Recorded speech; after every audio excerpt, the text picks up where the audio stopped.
வசந்த பஞ்சமி நாளில் சரஸ்வதி தேவியை வணங்குவதால் கல்வி கலைகளில் சிறந்து விளங்கும் ஆற்றலை பெறலாம் என்று நம்பப்படுகின்றது.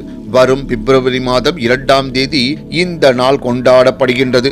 பகல் 12:30 மணிக்கு துவங்கி அடுத்த நாள் காலை 10-12 மணி வரை பஞ்சமி திதி உள்ளது. வாழ்க்கையில் முன்னேற்றம், வளர்ச்சி, பொருளாதாரத்தில் நல்ல நிலை போன்றவற்றிற்கு காரணமாக திகழும் சூரிய பகவானுக்குரிய ஞாயிற்றுக்கிழமைகளில் பஞ்சமி திதியும் இணைந்து வருவது மிகவும் சிறப்பானதாகும். வசந்த பஞ்சமி அன்று காலை 9:14 முதல் பகல் 12:33 வரையிலான நேரங்களில் சரஸ்வதி பூஜை செய்வது உகந்ததாகும்.